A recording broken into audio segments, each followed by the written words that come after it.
Hi friends, ముందుగా అందరికీ happy new year అండి. కొత్త సంవత్సరం తాజా ప్రారంభాన్ని సూచిస్తుంది. ఇది ఒక సంవత్సరం ముగింపు, మరుసటి సంవత్సరం ప్రారంభ రోజు జరుపుకునే ఒక వేడుక. ఈ వేడుక న్యూ ఇయర్ డేగా మనం ప్రపంచవ్యాప్తంగా సంబరాలు జరుపుకుంటాం.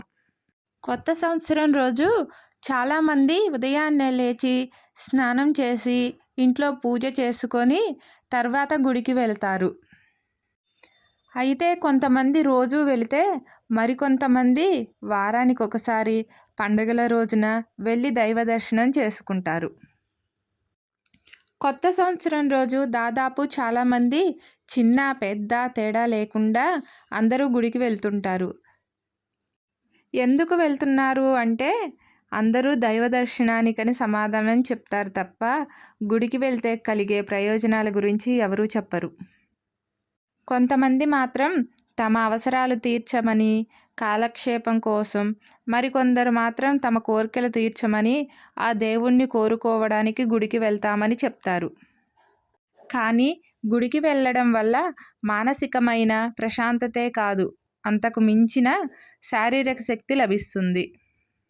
మన పూర్వీకులు పవిత్రంగా భావించే పెద్ద పెద్ద దేవాలయాలన్నీ ప్రత్యేకమైన స్థలాల్లోనే కట్టారు. అంటే భూమిలో పాజిటివ్ ఎనర్జీ ప్రసరించే చోట మాత్రమే గర్భగుడిని కట్టారన్నమాట. మూల విరాట్టును బీజాక్షరాలతో ప్రతిష్ఠ చేశారు. ఆ అక్షరాలను రాగి రేకులపై రాస్తారు. రాగికి వాహక శక్తి ఉంటుంది. భూమిలోని విద్యుదయస్కాంత తరంగాలను ఒక చోటుకు తీసుకురావడం వల్ల అది శక్తి క్షేత్రంగా పనిచేస్తుంది. దాంతో గుడికి వెళ్ళిన మనిషి శరీరానికి, మనసుకు ఉత్తేజం కలుగుతుంది. మరో విషయం ఏమిటంటే ఉత్తర దక్షిణ ధృవాల మధ్య ఎలాంటి ఆకర్షణ శక్తి ఉంటుందో అలాంటి శక్తి ఉన్న చోటే ఎక్కువగా దేవాలయాలు నిర్మించారు. అలాగే గర్భగుడి కూడా 3 వైపులా మూసి ఒకవైపు మాత్రమే తెరిచి ఉంటుంది. అలాగే గర్భగుడిలో వెలిగించే దీపం కూడా చాలా ప్రత్యేకమైందని భక్తులు నమ్ముతారు.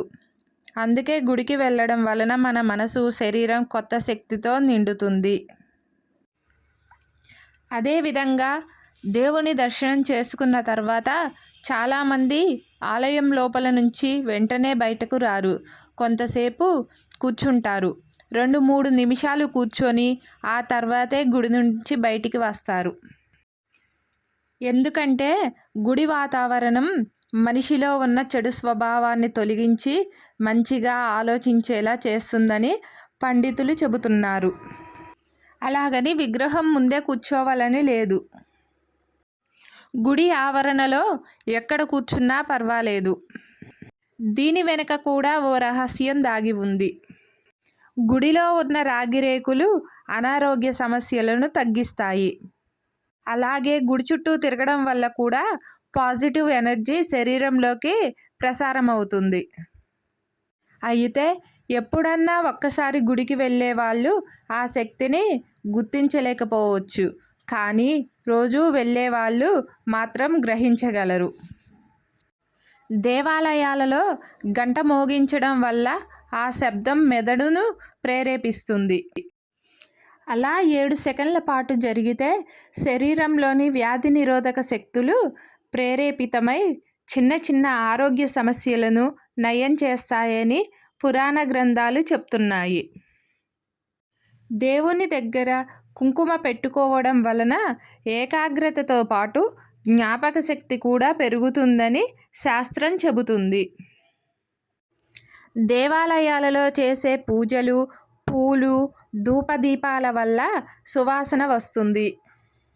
ఈ సువాసనను పీల్చడం వల్ల శరీరంలోని నాడులు ఉత్తేజితమవుతాయి.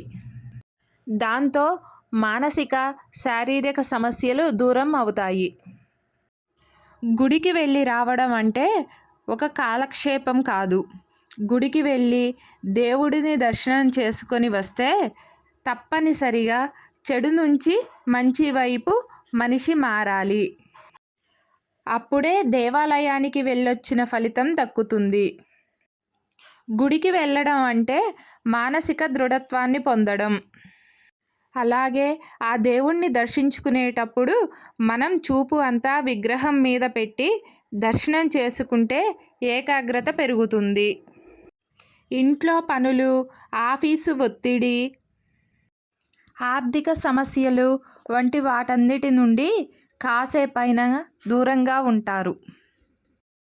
ఈరోజు నా వీడియో కనుక మీకు నచ్చినట్లయితే ప్లీజ్ లైక్ చేయండి, సబ్స్క్రైబ్ చేయండి ఫ్రెండ్స్.